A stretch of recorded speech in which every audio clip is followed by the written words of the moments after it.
आप जिस जगह पर हैं, जहाँ बैठकर इस पावन शिव महापुराण की कथा को सुन रहे हैं, बाबा देव अधिदेव महादेव आपकी मनोकामना पूर्ण करें।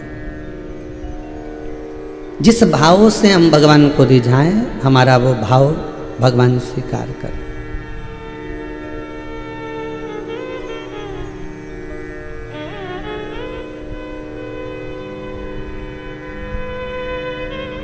आज किसी ने एक प्रश्न किया है, उसी प्रश्न से शिव महापुराण की कथा को प्रारंभ करते हैं।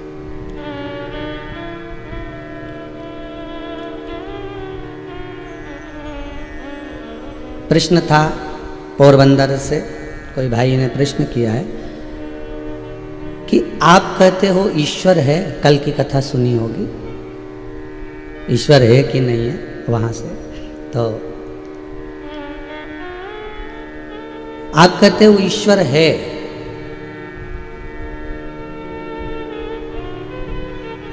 तो कहां है? और जिस समय हम जप करने के लिए बैठते हैं, जिस समय हम भगवान का भजन करने के लिए बैठते हैं, हम माला लेकर बैठते हैं, हम तप करने बैठते हैं, हम नेत्र बंद कर कर बैठते हैं, तब ईश्वर क्यों नहीं आता?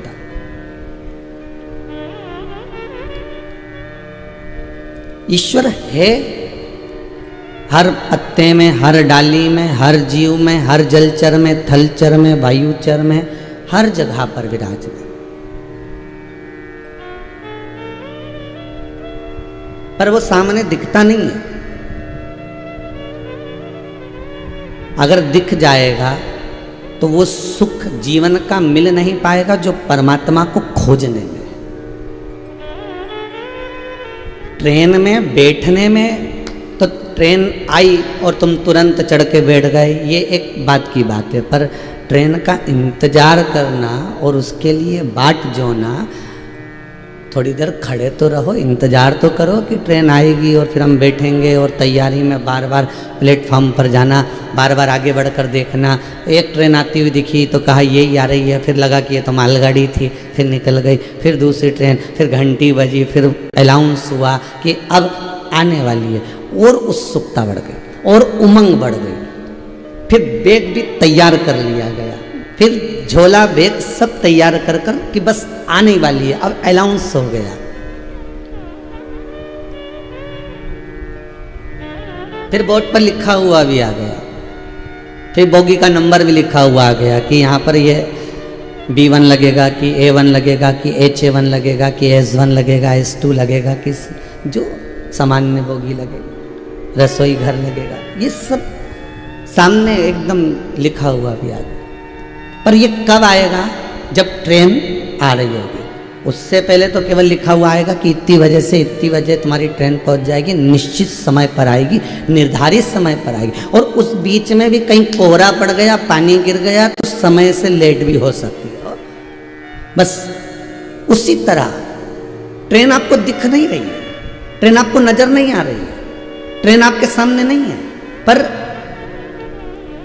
बार बार कहा जाता है कि आ रही है, समय पर है। फिर कहीं कोहरा पड़ गया, कहीं पानी पड़ गया, तो समय से लेट, फिर भी आप इंतजार कर रहे, लेट हो गई ना, आएगी तो सही, आधा घंटा लेट चल रही है। फिर उसने बच्चों से कहा जरा देखो और कितनी लेट हो गई, तो कि 20 मिनट लेट चल रही है, फिर आधा घंटा लेट, बैठे रहो, कोई दिक्कत नहीं। और धीरे धीरे धीरे धीरे धीरे धीरे जब निश्चित समय पर समय आता जाता है, उत्सुकता बढ़ती जाती है, उमंग और बढ़ जाती है, और उस ट्रेन से बैठने की उमंगता, उत्सुकता और बढ़ जाती है। और फिर जैसे बस मालूम पड़ता है कि 5 मिनट में पहुंचने वाली है, बस अगले प्लेटफॉर्म पर खड़ी है, और उमंग बढ़ गई। फिर धीरे से सूचना मिल गई कि आ रही है, फिर लिखा हुआ आ गया कि इस जगह पर ये डब्बा आएगा, और उमंग बढ़ गई। फिर सामान लेकर खड़े भी हो गए क्योंकि आ रही है। और फिर जब ट्रेन सामने आई तो उस पर चढ़ने का आनंद कुछ और, कि झट से तुम चढ़ भी गए, धक्का देकर, पूछ कर, पाद कर अंदर पहुंच भी गए। बस यही परमात्मा से मिलन की एक ललकता बिना देखे। मिलेगा जरूर, सामने नहीं आता।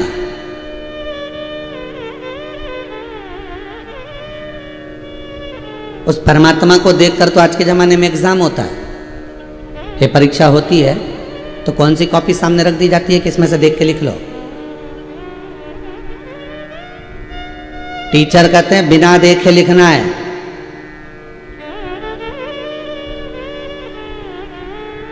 कितना है तो कि हमने तो याद तो करो, याद कर कर रखोगे तभी बिना देखे लिखा जा सकता है।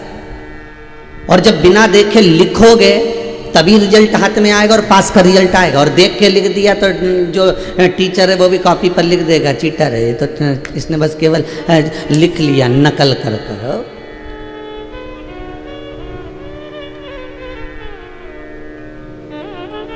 क्यों टीचर होमवर्क देते हैं? क्यों टीचर कहते हैं कि घर जाकर याद करो? क्योंकि याद करोगे, याद कर लोगे तो बिना देखे लिख लोगे, और बिना देखे लिख लिया तो रिजल्ट में तुम पास हो गए, फिर तुम्हारा अगला क्लास में तुम पहुंच गए। उसी तरह यह शास्त्र कहता है कि याद कर लोगे, भले नहीं दिख रहा, याद कर लोगे बिना देखे, वो सामने है ही नहीं, रिजल्ट अच्छा आएगा, लिखते बन जाएगा और वो परमात्मा तुम्हारे सामने होगा।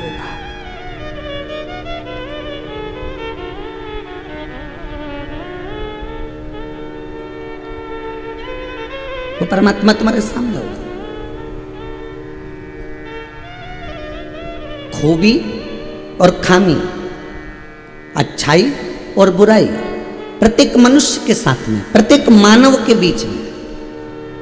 आप जितने लोग टीवी चैनल के माध्यम से, आस्था चैनल के माध्यम से कथा सुन रहे हो, चाहे मोबाइल पर, फेसबुक, यूट्यूब पर कथा सुन रहे हो, जिस माध्यम से आप कथा सुन रहे हो, चाहे हम होंगे चाहे आप हो गए, हर व्यक्ति को भगवान ने खूबी और खामी देखने के लिए नेत्र दिए। हर व्यक्ति को अच्छा और बुरा देखने के लिए नेत्र दिए। अब उन नेत्रों से आप, अगर आपके भीतर खूबी होगी तो आप खूबी ढूंढ लोगे, और आपके भीतर खामी होगी तो आप खामी ढूंढ लोगे। आपके भीतर अच्छाई होगी तो अच्छाई ढूंढ लोगे, आपके भीतर बुराई होगी तो आप बुराई ढूंढ लोगे। जब माता पार्वती जी का जन्म हुआ, माता पार्वती जब मैनावती की गोद में आकर विराजमान हुई हिमालय राज के यहाँ, तो देवऋषि नारद ने आकर कितनी कितनी बातें कह दी महाराज। और हर बात में एक ही बात कहते थे, भस्मीदारी मिलेगा, जटा जूड़ बांधने वाला मिलेगा, मृगछाला पहनने वाला मिलेगा, बड़े बड़े जटा बाल होंगे, ऐसा मिलेगा। पार्वती मैया सुनती रही। तो मैनावती ने कहा मैं अपनी बेटी का विवाह नहीं करूंगी, ऐसा छोरा मिलेगा तो काय को अपनी बेटी की भाग फोड़ूंगा? क्यों अपनी बेटी की किस्मत फोड़ूंगा? इतने में देवऋषि नारद ने कह दिया, अगर ये सब चीज़ अगर शंकर जी में है, जटा भी बड़ी है, बाल भी बड़े हैं, मृगचर्म भी पहने हैं, मृगशाला भी पहने हैं, बाघंबर भी है, सब कुछ अगर उसके पास में है तो देख सकती है पार्वती। पार्वती मैनावती की गोद में पड़ी हुई माता पार्वती जो गोद में सो रही थी, जन्म ली हुई पार्वती जन्म से ही खामी नहीं ढूंढी, जन्म से उसने खूबी ढूंढी।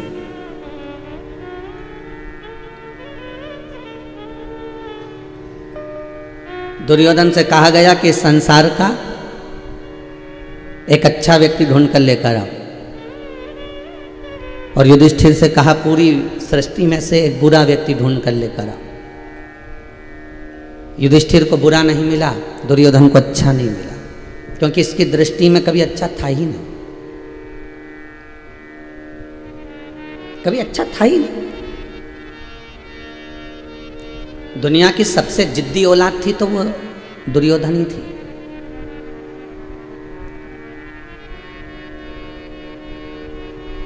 धृतराष्ट्र गांधारी के पास में बैठकर मेरे द्वारका नाथ कहते हैं कि 5 गांव का राज दे दो। धृतराष्ट्र और गांधारी कहते हैं ठीक है हम मंजूर करते हैं 5 राज का गांव। पर जिद्दी औलाद इतनी थी कि उसने कह दिया मैं सुई की नोक के बराबर नहीं दूंगा। तो भगवान कृष्ण ने भी सोच लिया तू मत दे सुई की नोक के बराबर, हम तीर की नोक पे ले लेंगे, रख तेरे पास, तो अपने पास में रख, सुई की नोक भी रख ले, हम तो तीर की नोक पे लेंगे। अब देखेंगे कि तू देता है कि नहीं देता है। ये हमें सीखना है, रख लो। इतनी जिद्दी औलाद नहीं होना, भगवान से कहना हो औलाद हो, पर इतनी जिद्दी नहीं होना चाहिए कि माता पिता का भी कहना नहीं माने, जिन माँ बाप ने जन्म दिया उनके भी नहीं सुने।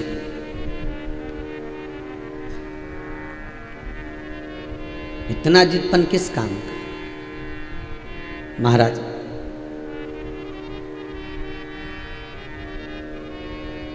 जिसने प्रश्न किया है उससे निवेदन है कि ईश्वर सामने नहीं होता, पर आप जैसे टीचर कहता है कि बिना देखे लिखो, लिखोगे बिना देखे तो फिर पास होगे, अगली क्लास में जाओगे। उसी तरह भगवान कहता है कि मैं सामने नहीं हूं, बिना देखे मुझे याद करो, जपो मेरा नाम, बिना देखे मेरा भजन करो।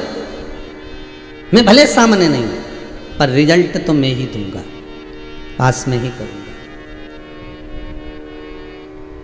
कितना सुंदर लिखा है किसी ने कि जो जपता है, जो भजता है वो भी रोता है, जो जपता नहीं, जो भजता नहीं वो भी रोता है। जो भजन नहीं कर रहा वो भी रो रहा है, जो जप नहीं कर रहा वो भी रो रहा है, और जो जप कर रहा है, जो भजन कर रहा है वो भी रो रहा है। तो किसी ने पूछा ये दोनों क्यों रो रहे हैं? एक भजन करने वाला भी रो रहा है, जप करने वाला भी रो रहा है, साधना करने वाला भी रो रहा है, मंत्र जपने वाला भी रो रहा है, और एक मंत्र नहीं जपने वाला, साधना नहीं करने वाला, भजन नहीं करने वाला भी रो रहा है। इन दोनों के रोने का कारण क्या है? तो शिव महापुराण की कथा कहती है, विद्येश्वर संहिता कहती है कि दोनों के रोने में अंतर है।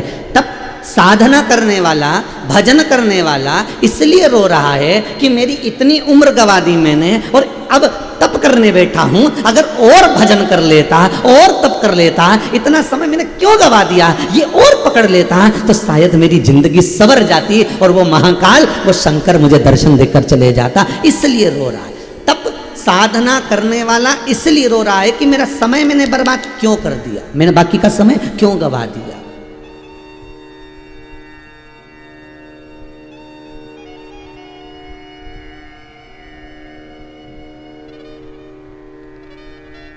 कल सोमानी परिवार कह रहा था सूरत वाला कि गुरुदेव हमको कथा से जुड़ने के बाद ऐसा लगता है कि यही आनंद है, यही सुख है, इसके सिवा कुछ नहीं, यही आनंद। और जब जागे जब सवेरा है। तप करने वाला इसलिए रो रहा है, साधना करने वाला इसलिए रो रहा है, भजन करने वाला इसलिए रो रहा है कि मैंने देरी क्यों कर दी, क्यों मैं अभी इतना लेट हो गया, मैं क्यों। आप में से भी कई लोग जो आस्था चैनल पर कथा सुन रहे हैं, मोबाइल पर कथा सुन रहे हैं, उनके मन में भी ये कभी कभी आता है जब चैनल आपको नहीं मालूम कि शिव महापुराण की कथा आ रही और बदलते बदलते बदलते बदलते और चैनल पर तुम पहुंच गए और उस चैनल पर आपको शिव महापुराण की कथा मिल रही है और आपका मन जब कथा में लग गया तो आपने बहुत सारे लोगों को कहा कि देखो कथा आ रही है और एक बार देखना जरूर, एक बार सुनना जरूर। मेरा मन लग गया पर बहुत लेट पहुंचा मैं हूं उस कथा तक, उस परमात्मा तक पहुंचने में मुझे बड़ी देरी हो गई।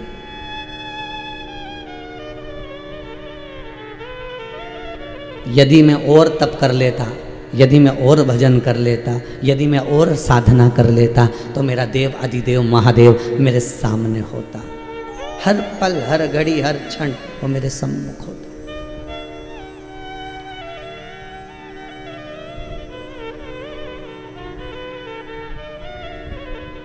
वो मेरे सामने खड़ा होता और जब मेरे सम्मुख में होता तो मैं उसकी गोदी में बैठा हुआ होता।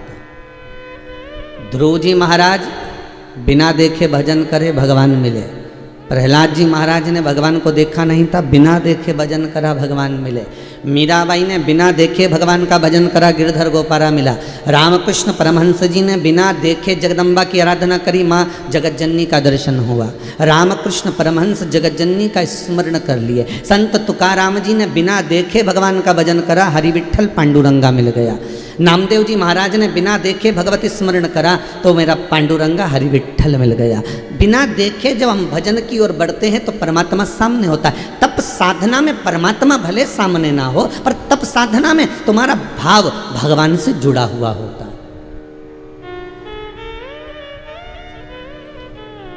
तप करने वाला भी रो रहा है, तप करने वाला रो रहा है, भजन करने वाला रो रहा है, इसलिए रो रहा है कि परमात्मा मैं इतनी देरी क्यों कर दी, मेरे मिलन में इतनी देरी क्यों हो गई। और भजन कर लेता और तप कर लेता और साधना कर लेता तो मेरा परमात्मा मुझे आनंद से मिल जाता। अब जो तप नहीं कर रहा, जो साधना नहीं कर रहा, जो भजन नहीं कर रहा, जो नाम जाप नहीं कर रहा, वो भी रो रहा है। तो उसके रोने का कारण क्या है? तो वो इसलिए रो रहा है कि बताऊं मैंने पूरी ज़िंदगी मक्कारी में निकाल दी, चोरी करने में, कपट करने में, बेईमानी में, छल में, प्रपंच में, सब में निकाल दी, और आज अंतिम समय में पलंग पर पड़ा हूँ और भुगत रहा हूँ। कष्ट मेरे जीवन को बस नोच रहा है।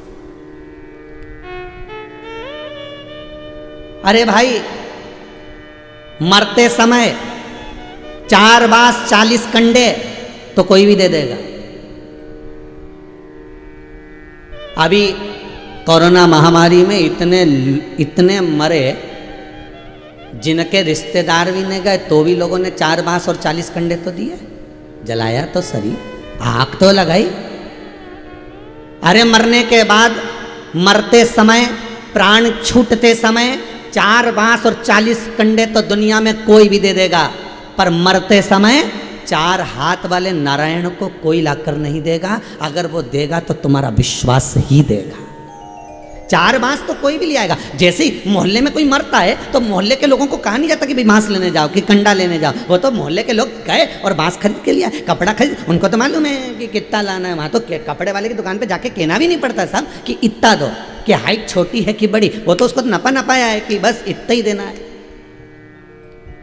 और जिंदगी भर ब्रांड का पहना, और आखिरी में जो कपड़ा डाला वो बिना ब्रांड का था, उसके ब्रांड का ठिकाना नहीं था कौन सी ब्रांड का।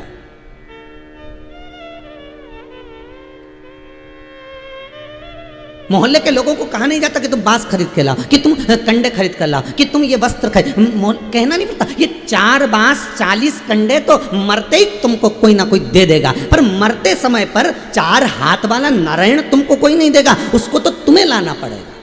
अंतिम समय में उसको तुम्हें खड़ा करना है। तुम जो दान कर रहे हो, तुम जो पुण्य कर रहे हो, तुम जो सत्कर्म कर रहे हो, जो तुम भजन कर रहे हो, जो तुम बैसाख महीने में जल का दान, अन्न का दान, आदि जो तुम दान करने में लगे हो, जो तुम शंकर के अनुमोदन में लगे हो, जो तुम शिव महापुराण की कथा का रसतत्व ग्रहण करने में लगे हो, जो तुम शंकर की कथा को सुनने में लगे हो, ये मरते समय पर ये 4 हाथ वाला नारायण तुम्हारे सामने खड़ा होगा। कहते हैं जब शंकर के भगत के प्राण छूटते हैं, उस समय पर 33 कोटि देवता ये देखने के लिए खड़े होते हैं कि मेरा कैलाश अधिपति शंभु उस जीवात्मा को नंदी पर बिठाकर खुद पैदल कैलाश पर जाता है। प्रतिदिन मेरा शंकर नंदी पर पार्वती को बिठाकर खुद घूमने जाता है, पर जब शंकर का भगत, मेरे कालों का काल महाकाल का भक्त, जब काशी विश्वनाथ शंभु का भक्त, जब ओंकारेश्वर सोमेश्वर केदारेश्वर का भक्त अपने प्राणों को जब त्यागता है, तो 33 कोटि देवता, जैसे मोहल्ले में कोई मर जाए तो मोहल्ले के लोग खिड़की में से झांक कर देखते हैं, उसी तरह 33 कोटि देवता ये देखते हैं कि शंकर का भगत जा रहा है और मेरा विश्वनाथ नंदी पे से नीचे कूद कर नंदी को पकड़कर, उसके रस्सी को खुद पकड़कर, और वो जीव आत्मा को नंदी पर बिठाकर लेकर जाता है। वो शंभु है, वो त्रिकालदर्शी, वो कैलाशी है। फिर निवेदन करूंगा, 4 बांस 40 कंडे तो कोई भी तुमको दे देगा, पर 4 हाथ वाले नारायण को अगर बुलाना है तो शंकर की कथा में डूबना पड़ेगा, शंकर की कथा में जाना पड़ेगा, शंकर का स्मरण करना पड़ेगा। तब तुम्हारी भक्ति, तुम्हारी दृढ़ता, तुम्हारा विश्वास और तुम्हारे भीतर जब परमात्मा बैठ जाएगा तो अंतिम समय में कोई आए ना आए, पर वो 4 हाथ वाला जरूर आ जाएगा।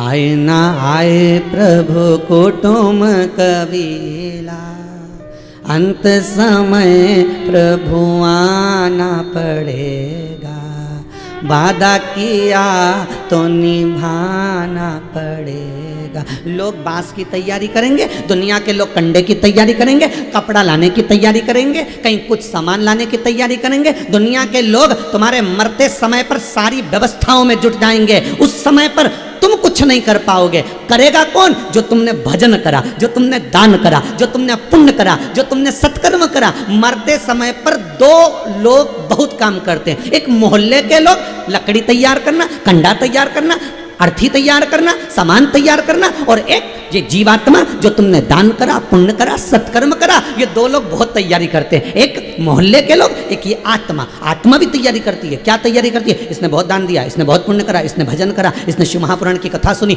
एक नहीं ना जाने कितनी सुनी, भले टीवी के सामने सुनी, भले मोबाइल पर सुनी, जितना समय मिलता था उतनी सुनी, पर कथा तो सुनी। तब ये आत्मा उस नारायण से कहती है कि सामने आ जाओ, इसके प्राण छूट रहे हैं। वो 4 बांस की तैयारी करें और ये आत्मा 4 भुजानाथ को लाकर खड़ा कर देती है। यह आत्मा 4 हाथ वाले उस नारायण को लाकर खड़ा कर देती है कि इसकी अब प्राण जा रहे हैं और तुम्हें यहां खड़ा होना है।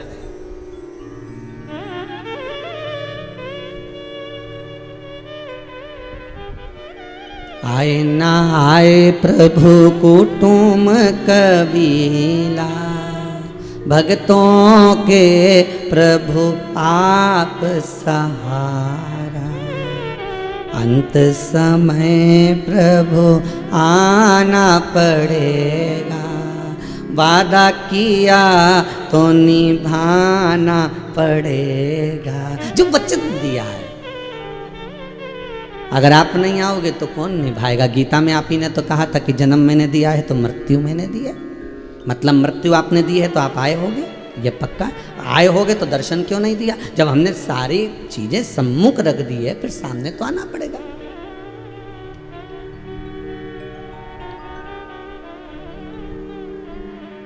पहुंचना तो सम्मुख पड़ेगा। हमें लगता है पापी व्यक्ति बड़ा सुखी होता है, हमें लगता है पुण्य करने वाला, भजन करने वाला, दान करने वाला, सत्कर्म करने वाला बड़ा दुखी होता है। कई लोग कहते हैं हमारी अम्मा तो खूब भगवान का भजन करती थी, हमारी माता जी तो खूब शिव जी का नाम लेती थी, हमारा भगवान का तो हम खूब भजन करते थे, उसके बाद भी भगवान ने ऐसा दुख क्यों दिया? उसका कारण होगा। एक झोली में फूल भरे हैं, एक झोली में कांटे, तेरे बस में कुछ भी नहीं, वो बांटने वाला बांटे। कोई कारण हो सकता है? सांप भी डस ले तो मिल जाए किसी को जीवन दान, और एक चींटी के कांटे से मिट जाए नाम और निशान। कोई कारण हो सकता है?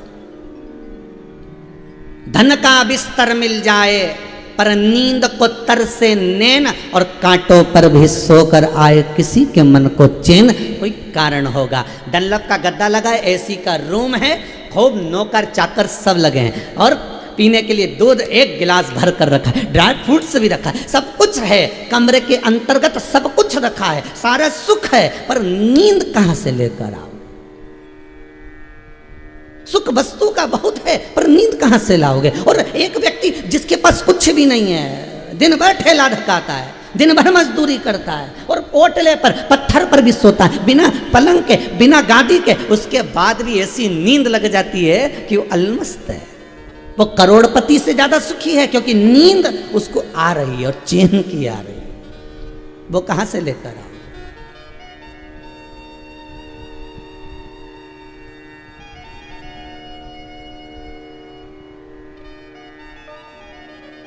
वो कहां मिलेगी?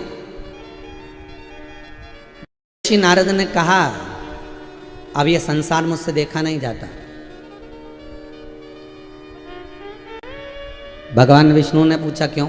संसार में क्या हो गया? इतना जोरदार संसार, क्या कमी है? इतने बढ़िया बढ़िया संगीत बजाने वाले, अभी संसार में क्या कमी रही? इतने बढ़िया बढ़िया लोग संसार में भजन स्मरण करने वाले, संसार में क्या कमी रह गई? कमी है क्या संसार में? देव ऋषि नारद बोले मेरा मन नहीं लगता अब ये संसार को देखकर, इसमें क्या उल्टा उल्टा हो रहा है। जो भजन करता है, जो दान करता है, जो पुण्य करता है, जो सत्कर्म करता है, वही दुखी होता है, और जो पाप करता है वो बड़ा खिलखिला कर हंसता, सुखी होता है। भगवान विष्णु ने पूछा तूने कुछ देखा? अब भी देख के आया हूँ। क्या देखा? एक गाय दलदल में फंस गई, कीचड़ में फंस गई, फिर निकल नहीं पा रही, बहुत प्रयास कर रही है गाय। दलदल में फंसी हुई गाय, कीचड़ में फंसी हुई गाय निकलने का बहुत प्रयास कर रही है, पर निकल नहीं पा रही। भगवान विष्णु बोले फिर क्या हुआ? देव ऋषि नारद बोले होना क्या था, एक चोर निकल के जा रहा था, इतना भारी चोर था कि दिन भर व्यसन में डूबा रहता था, मांसाहार, मदिरा पान, रक्त, आदि करना, ही सब उसका कर्म था। अच्छा, वो गया, सामने बड़ा सारा दलदल, बहुत बड़ा कीचड़, उसमें गाय डूबती जा रही है। मुझे लगा ये गाय को बचाएगा, पर ये गाय के पास में जाकर गाय के ऊपर पांव रखकर पार होकर निकल गया, कहीं दलदल में ना फंस जाए, इसलिए गाय पर पांव रखा और निकल गया। और आगे जाकर जैसे ही पहुंचा तो इसको गड़ा हुआ धन मिल गया, खूब पैसा मिल गया, खूब धन उसके पास में आ गया। अच्छा, इतने बड़े पापी को तो धन मिलना ही नहीं था, इसको तो खजाना मिलना ही नहीं था। जब इसने गौ माता पे लात रखी, मरती हुई गाय को नहीं बचाया, तो फिर इसको। अरे शिव महापुराण में शंकर भगवान माता पार्वती को कहते हैं,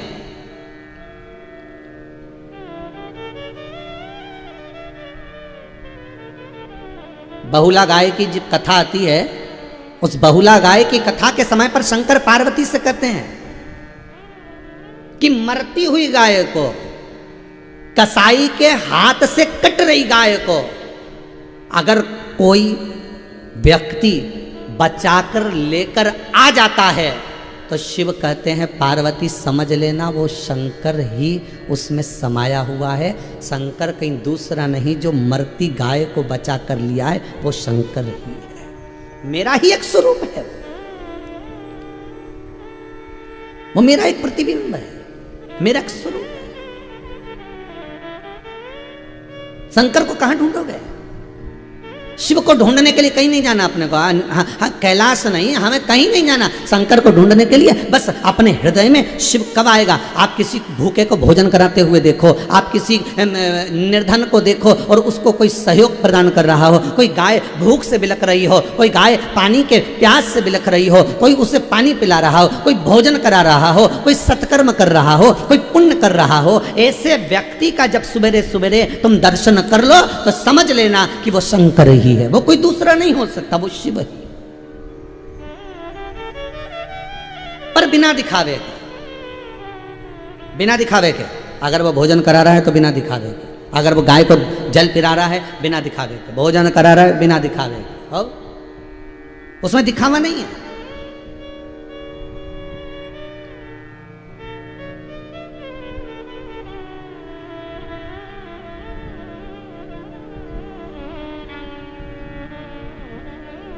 कई अखबारों में देखने को मिलता है, एक केला हॉस्पिटल में देते हैं और 25 लोग खड़े होके फोटो खिंचवाते, केला एक, सब ऐसे खड़े और बेचारा मरीज ऐसा ले रहा है कि उसकी जिंदगी में उसने कभी केला ही नहीं खाया, एक केला और 25 लोग बाजू में खड़े हैं।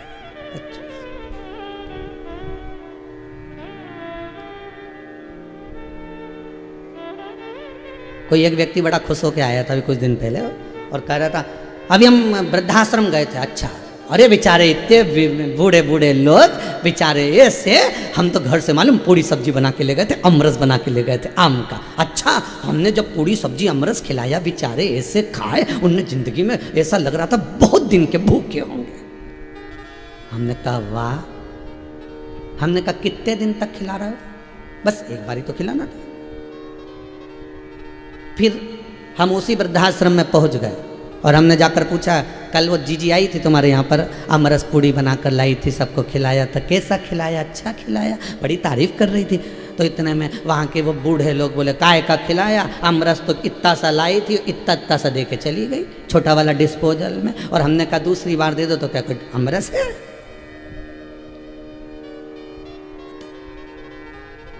ना करिए दिखावा। शिव को दिखावा प्रिय नहीं है, शंकर को दिखावे से कोई मतलब नहीं है, इसलिए सबसे दूर रहता है वो, कैलाश पर्वत पर अवघड़ी बनकर रहता है वो,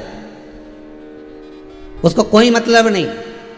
लक्ष्मी जी कौन से कलर की साड़ी पहन रही है, लक्ष्मी जी ने कितना आभूषण पहना, ब्रह्माणी ने कितना आभूषण पहना, ब्रह्माणी कौन सी साड़ी पहन रही है, इंद्राणी क्या क्या धारण कर रही है, इससे शिव को कोई मतलब नहीं, ना पार्वती को मतलब। वो तो ओघड़ी है, अलमस्त होकर कैलाश पर शमशान में मृत्युलोक में अलमस्त होकर रहता है,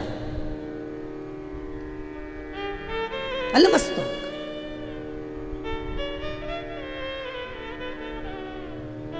किसी ने पार्वती जी से पूछा पृथ्वी पर तुम्हारी पूजन होती है और तुम 9 दिन तक नवरात्र में जब तुम्हारी आराधना होती है तुम्हें लोग सजाते हैं, मूर्ति बिठाते हैं, कितना सुंदर सुंदर श्रृंगार करते हैं, ऐसा रोज क्यों नहीं करते? पार्वती जी बोली मैं मृत्यु लोक में रहती हूँ। लक्ष्मी जी तुम सजी धजी रोज रहती हो, वैकुंठ में लक्ष्मी का कभी भी दर्शन करना, हमेशा सजी धजी मिलेगी, मुकुट मुकुट पहना हुआ, बढ़िया अगड़ी तगड़ी सब बांधा हुआ, ना माला माला सब। और पार्वती जी कहती है मैं मृत्यु लोक में रहती हूँ, और मृत्यु लोक में रहने वाली एक एक माताओं से तो पूछो, जब वो कहीं पार्टी में जाती है तभी अच्छी साड़ी पहनती है, जब वो शादी में जाती है तभी अच्छे श्रृंगार करती है, जब घर में रहती है तो जानते हो आप सभी जितने लोग सुन रहे हो वो तो सब जानते हो, घर में रहती है तो घर के हिसाब से रहे। तो पार्वती जी बोलती हैं कि मैं जब तक मृत्यु लोक में रहती हूँ, घर परिवार में नातों में रिश्तों में रहती हूँ, अपने हिसाब से रहती हूँ, पर नवरात्रि में पार्वती जी कहती मैं भी थोड़ा श्रृंगार कर लेती हूँ, लोग मेरे को भाव से श्रृंगारित कर देते।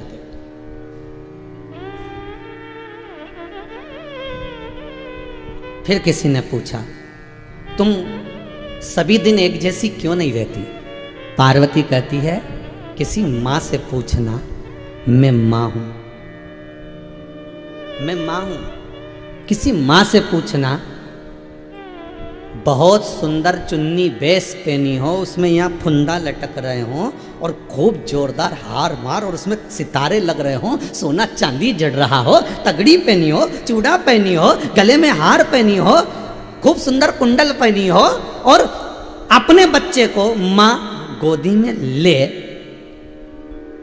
ईमानदारी से कहना बच्चा रोएगा कि खुश होगा? जब इतने आभूषण से जड़ी हुई साड़ी जब उस बच्चे को बार बार चुभेगी, बच्चा रोएगा। माँ कहती है मैं मृत्यु लोक के इन संसार वासियों की माँ हूं, और कब किस बच्चे के दुखड़े को पोंछने के लिए, किस बच्चे के आंख के आंसू को पोंछने के लिए, कब किसके दुख को नष्ट करने के लिए मुझे किस बच्चे को गोदी में लेना पड़ जाए, ये समय का भरोसा नहीं होता। इसलिए माँ पार्टी में जाती है तभी श्रृंगार करती है, उसके सिवाय नहीं। उसके सिवाय तो घर में रहती है तो ऐसी रहती है कि कब कौन क्या आवाज लगाए वो तुरंत ला कर दे देती है, उसको कोई मतलब,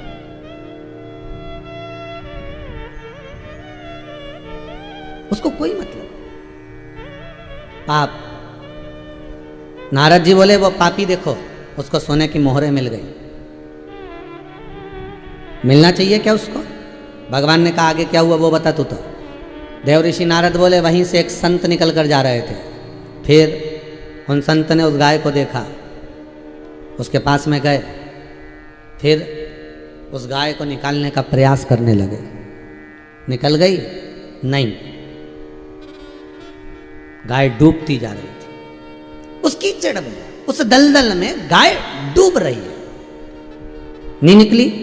संत ने प्रयास करा, उस तपस्वी ने, उस व्यक्ति ने बहुत प्रयास करा, नहीं निकली, फिर प्रयास करा, अब की बार जो प्रयास करा गाय निकल गई, पर जो संत था बेचारा एक खड्डे में जाके गिर गया, एक दूसरे खड्डे में गिर गया। अब बस इतना ही मुझे पूछना है कि अब ये बताओ वो पापी गाय पर लात रख कर गया और उसको खजाना मिल गया, और वो संत ने, उस साधु ने, उस व्यक्ति ने गाय को निकाला, तो फिर उसे खड्डे में गिरना था क्या? उसे कष्ट होना था क्या? उसे चोट क्यों लगी? उसको कष्ट क्यों हुआ? उसको तो होना ही नहीं चाहिए, क्योंकि उसने मरती हुई गाय को निकाल दिया है उस दलदल में से, उस कीचड़ में से। भगवान बोले नारद तू जानता नहीं है, यही संसार, यही संसार।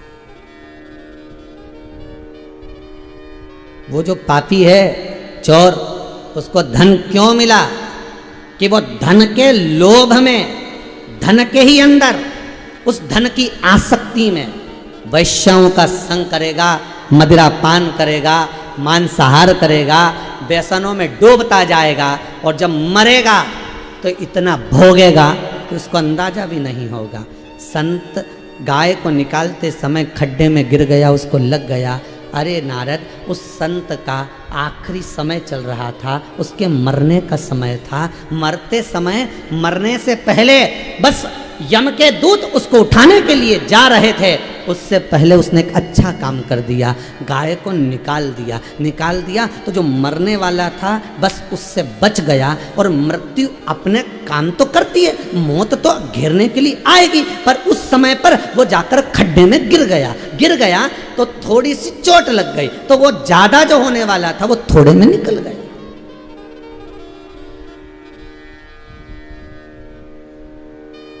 जो ज्यादा होने वाला था वो थोड़े में निकल गया। कभी कभी ध्यान रखिएगा, आपके साथ में भी होगा। कभी आपके साथ में अगर ऐसा हो, कहीं आप जा रहे हैं, कोई काम से जा रहे हैं और थोड़ा बहुत अगर मालूम पड़े कहीं चोट लग गई, कहीं थोड़ा सा अगर आपके जीवन में कहीं कष्ट हो गया, तो भगवान को धन्यवाद देना, साधुवाद देना कि इतना बड़ा एक्सीडेंट हुआ था, इतना बड़ा घाटा लगने वाला था, इतनी बड़ी समस्या सामने खड़ी होने वाली थी, पर यह समझ में नहीं आ रहा कि यह समस्या निकल कैसे गई। एक माँ अपने घर में प्रतिदिन शंकर का नाम लेती थी, ओम नमः शिवाय, श्री शिवाय नमस्तुभ्यम, ओम नमः शिवाय, ओम नमः शिवाय। दिन रात खाती पीती जपती, सोने में भी उसको ओम नमः शिवाय दिखता। इतना भगवान का भजन करती, मंदिर देवालय कहीं नहीं जा पाती, बेचारी घर में इतनी व्यस्त रहती, बस भगवान का भजन करती, ओम नमः शिवाय, ओम नमः शिवाय, ओम नमः शिवाय। बस बैठी और जपती रहे, ओम नमः शिवाय। काम कर रही, सब भिंडी काटे, सब्जी काटे, ओम नमः शिवाय। आटा उसने, ओम नमः शिवाय। स्नान करे, ओम नमः शिवाय जपती रहे। एक दिन काम कर रही थी और काम करते करते उसका लड़का छत पे खेल रहा था। छत पे खेलते खेलते लड़का आंगन में आकर गिर गया, एकदम चित्ता पड़ा। मां जैसे ही उसने पुकारा, बच्चा दौड़ पड़ा। बच्चा जैसे ही मां पड़ा और मां दौड़ पड़ी, और मां ने जाकर देखा मेरा बच्चा पड़ा है, ओम नमः शिवाय, ओम नमः शिवाय। अरे भगवान, मैंने तेरा इतना भजन करा, तूने क्या कर दिया? मैंने तेरा इतना नाम जपा, तूने क्या कर दिया? और बच्चा जमीन पर पड़ा था। मां ने उठाया, थोड़ा सा होश था। मां ने देखा कैसे लेकर जाऊं, किसको लेकर जाऊं? मां दौड़ पड़ी, बच्चे को गोदी में लेकर मां दौड़ी है, हॉस्पिटल में पहुंची। डॉक्टर को कहा मेरे बच्चे को थोड़ा सा देख लीजिए। तुरंत इलाज चालू हुआ, बच्चा ठीक हो गया। भगवान को दोष दे रही थी, भगवान मैं तेरा नाम जपती थी, तूने ऐसा क्या कर दिया? पर एक दिन ठंडे दिमाग से उसने सोचा मेरा बेटा अच्छा होकर घर आ गया, पर एक बात समझ में नहीं आती, मेरा अपेंडिक्स का ऑपरेशन हुआ था, कली में लौट कर आई, आखिर मैंने इस बच्चे को गोदी में उठाकर 1.5 किलोमीटर तक कैसे दौड़ ली, ये समझ में नहीं आया। डॉक्टर 2 बजे तक केवल क्लिनिक में बैठता था, आज 3:30 बजे तक डॉक्टर कैसे रुक गया? कारण क्या था? जिस ऑपरेशन थिएटर में लोगों की भीड़ लगी रहती थी, उस ऑपरेशन थिएटर में बच्चे के लिए उस थिएटर खाली कैसे रह गया? जिस जगह पर पलंग नहीं मिल रहे थे, उस जगह पर मेरे बेटे को पलंग कैसे मिल गया? तब उसको भान हुआ कि यह कोई दूसरा नहीं था जिसका मैं जप कर रही थी, जिसको मैं भज रही थी, श्री शिवाय नमस्तुभ्यम जो जप रही थी। उसने आगे बढ़ बढ़कर पलंग भी दिलवा दिया, इलाज भी करवा दिया, ऑक्सीजन भी दिलवा दी, वेंटिलेटर भी लगवा दिया और दवाई भी पहुंचा दी। मालूम पड़ता कि ज्यादा बीमार पड़ जाता और फिर बचकर, तो ये तुमने जो जप करा है, तुमने जो भजन करा है, लोग हमसे पूछते श्री शिवाय नमस्तुभ्यम में है क्या? है क्या? कभी मौका मिले तो एक बार इस विठलेश सेवा समिति के व्हाट्सएप के मैसेजों में देखना, सबसे ज़्यादा मैसेज वही मिलते हैं कि हमने, हमारे परिवार में एक व्यक्ति ऐसा बीमार पड़ गया था, हमने ये जाप करा, हमने शंकर का अनुमोदन करा, हमने शिव महापुराण का स्मरण करा, तो उसका जो फल मिला है, उसका जो आनंद मिला है, वो हमको ये प्राप्त हुआ। उसके स्मरण तो देखिए, उसका रसतत्व तो देखिए, क्या मिलता है तप करने से, क्या मिलता है भजन करने से, क्या मिलता है साधना करने से। और आप भी जितने लोग कथा सुन रहे हो, मेरा विश्वास, मेरा भरोसा मेरे शंकर पर, मेरे दिल से कहता हूँ, आपके यहाँ भी अगर थोड़ा बहुत भी कष्ट आया होगा ना, अगर आपने शिव महापुराण का एक उपाय भी कुछ करा होगा ना, भजन भी किया होगा, श्री शिवाय नमस्तुभ्यम का जाप भी किया होगा ना, ये मेरा विश्वास मेरे शंकर के चरणों में कहता है कि बाबा ने आपकी रक्षा तो करी होगी। वो तो आप, हो सकता है कि एकदम ये पलंग भी मिल गया, हॉस्पिटल में मिल गया, वो तो भगवान की कृपा थी। सब साधन एक साथ जुटा देता है अपने भक्त के लिए, अपने भावों के लिए। आप उसके लिए थोड़ा सा करते हो साहब, वो आपके लिए ढेर कर देता है, ढेर। आप तो थोड़ा सा करे हो, पर उस परमात्मा ने आपके लिए ढेर। ये शिव महापुराण की कथा सोमानी जी हो रही है, पर पूरे भारत की भूमि ही नहीं, विदेशों तक में लोगों ने अखबारों में छपवा दिया कि कथा 2 बजे से 5 बजे तक आस्था चैनल पर इतनी बजे आती है, और इतनी अखबारों की न्यूज़ें आई हैं। मैं चाहूँगा समीर जी के पास वो न्यूज़ें रखी हुई हैं तो चैनल पर दिखाई जाए, आस्था चैनल वाले दिखाएं कि यूएसए में भी हिंदी अखबार में छाप कर दिया कि कथा 2 बजे से 5 बजे तक आस्था चैनल का जो या वहाँ का जो समय होगा उसका स्मरण कराया उन्होंने उस यूएसए के अखबार में, हिंदी अखबार में।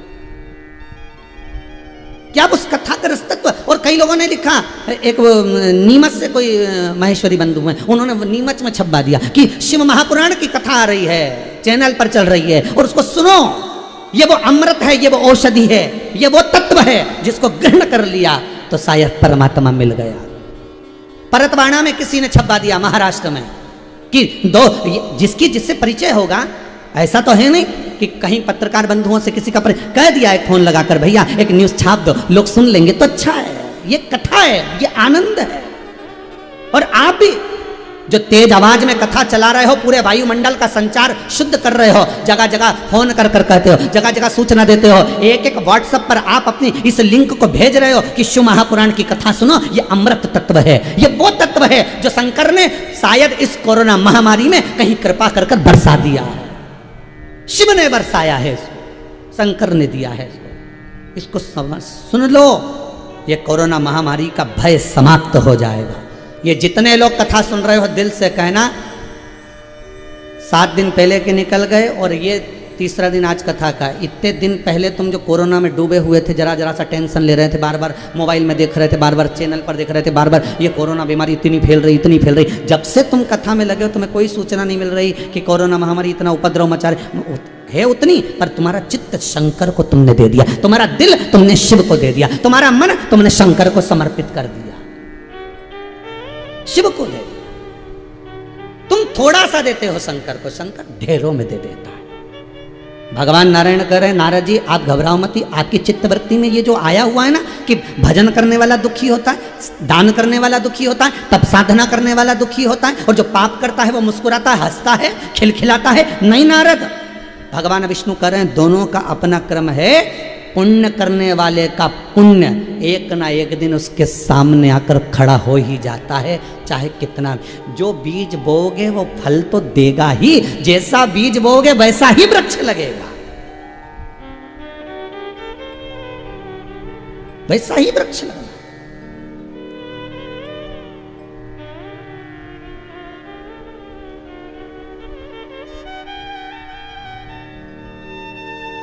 भगवान ने खूबी देखने का नेत्र दिया है तो खामी देखने का भी नेत्र दिया है।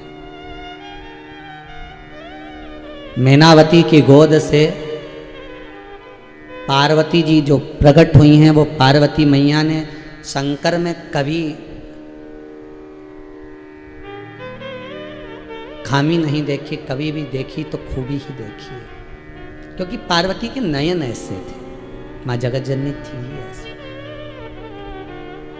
संसार के कई लोग ऐसे होते हैं जिनका काम ही यही रहता है कि हमें इसमें कुछ कमी निकालना है, हमें भगवान की कथा में कमी निकालना है। सियोर वाला महाराज कथा बाच रहा है, उसमें कुछ ना कुछ कमी ढूंढना है। ये दुनिया के लोग बैठकर केवल अगर ढूंढते हैं तो खामी ही ढूंढते हैं। नेत्र कैसे होंगे ये पता चलता है। आप पूरी कथा सुनो और आपके नेत्र कैसे ही आपको मालूम पड़ जाएगा। कई लोग ऐसे होंगे जो दिन भर खूबी ढूंढेंगे, वाह वाह क्या कथा हुई, क्या आनंद आया, सोमानी जी को धन्यवाद है जिन्होंने इतनी सुंदर कथा करवाई, आस्था चैनल को धन्यवाद है जिन्होंने इतनी सुंदर कथा का प्रसारण करवाया, आज पूरा विश्व इस कथा को सुन रहा है। तो कई तो खूबी ढूंढेंगे और कई उसमें खामी ढूंढेंगे, कई उसमें खामी ढूंढेंगे। ऐसा क्यों कर दिया, कथा के बीच में मोदी जी का नाम क्यों ले दिया, क्यों करा, ऐसा हो गया, ये कथा कहाँ से लेके आए, ये कथा कौन से उसमें से आई। अरे भैया ये पुराणों के अलावा कोई कथा मिलेगी क्या, एक एक पुराण को निकालो। हम भी फ्री रहते हैं तो अंदर बैठकर कथा पुराण पढ़ते रहते हैं, आप भी पढ़ो कि कौन सी पुराण से किस जगह से निकालकर महाराज बोल रहा है, उसको निकालो, पढ़ो, स्मरण करो।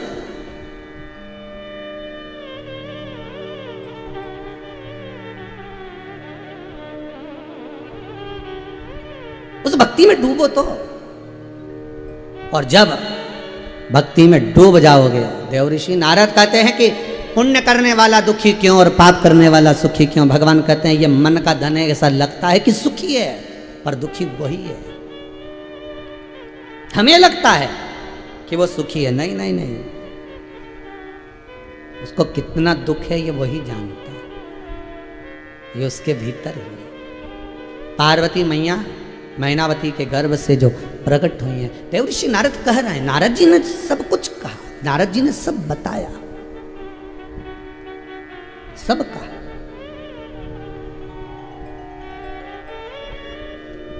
और नारद जी ने जब कहा, मन चित्त पार्वती जी वो बाल्यावस्था से ही शंकर में लगा ली। पार्वती जी ने अपना मन शिव को समर्पित कर दिया।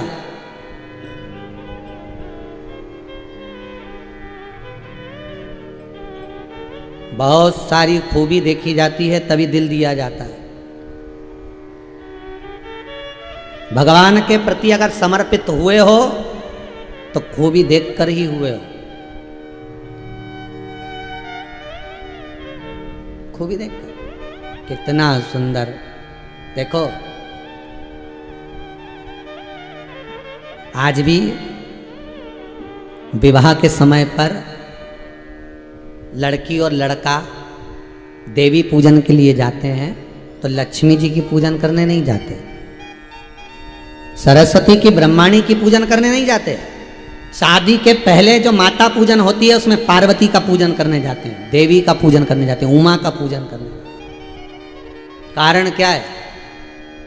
हर लड़की हर लड़के को एक ही बात रहता है, सब एक भगवान से निवेदन करते हैं, ऐसी ही देना माँ, तेरी जैसी कृपा करना, तेरी जैसी ही देना। और कन्या जब पूजन करती है तो कहती है माँ जैसे आपके स्वामी हैं ऐसी ही कृपा कर देना। सिर पर गंगा की धार हो, भेजा ठंडा रहे, गले में भले विष रहे पर मौन रहे, ऐसा पति देना माँ। इतना शांत, इतना शीलवान कि चुप, जो अपनी पत्नी के लिए पूरे ब्रह्मांड को हिला दे, इतना चाहने वाला देना। दक्षाई जब कूद गई यज्ञ में, शंकर ने तांडव मचा दिया। चाहत कितनी होगी शिव की उस सती के प्रति।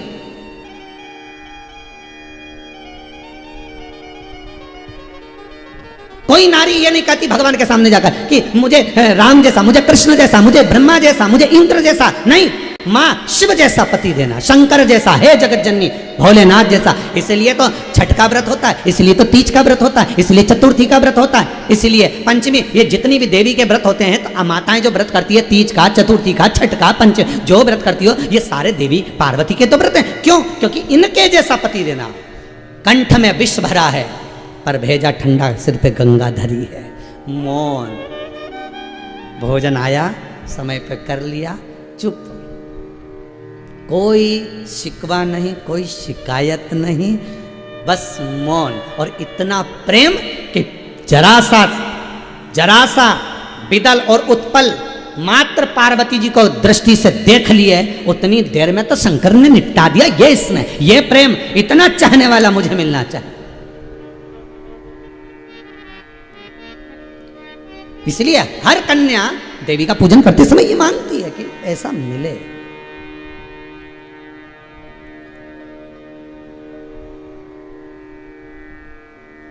कितना मौन, और परिवार भी कितना बड़ा था शंकर जी का। शंकर जी की बहन छिप्रिया,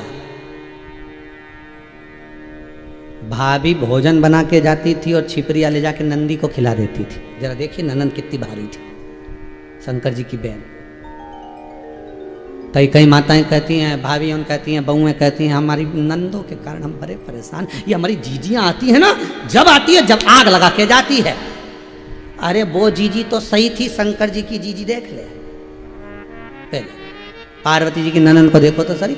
पार्वती जी भोजन बना के रखती, आकड़िया की रोटी बनाई, काकड़िया की साग, पर से माता पार्वती जी पावे भोलानाथ मन शिव रटोरे, छोड़ दो कपट मन शिव रटोरे। और पार्वती जी भोजन बना के जाए, इतनी सारी रोटी बना के जाए, और आए छिपरिया और रोटी को कपड़े में छुपा के ले जाके नंदी को, श्रृंगी को, भृंगी को सबको खिला दे। ला खा।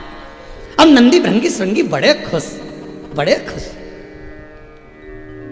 क्योंकि जो रोटी खिलाता है ना, जो घर में भी देवरानी जेठानी होती है ना, 2-3 देवरानी जेठानी हो, 2-4 देवरानी जेठानी हो, तो उसमें जो 2-4 देवरानी जेठानी होती है, तो एक तो बेचारी ऐसी रहती है, वो बनाने में लगी रहती है, वो बनाने में लगी रहती है, बहुत समय उसका बनाने में जाता है। और एक ऐसी होती है कि बढ़िया बिंदी बिंदी लगा के, पल्लू वल्लू लगा के, जुड़ा मुड़ा बांध के जो आई और भगोनी उठाई, खाने का सामान उठाया और ससुर को, सास को और देवर को, जेठ को, सबको परोस के, और लो ना साहब, और लो ना साहब, और इतनी प्रसन्न चित्त में खिलाती है, सबको लगता है कितनी अच्छी है बेचारी। पर उसका नाम नहीं आता जो अंदर रसोई घर में बेचारी तप रही है बनाने में, उसका नाम नहीं।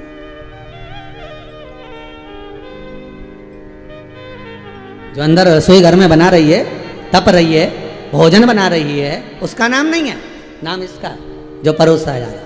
तो छिपरिया आती और भोजन ले जाके नंदी भृंगी श्रृंगी को जब खिलाती, तो नंदी भृंगी श्रृंगी इतने खुश होते, जय जयकार करते, छिपरिया माता की जय।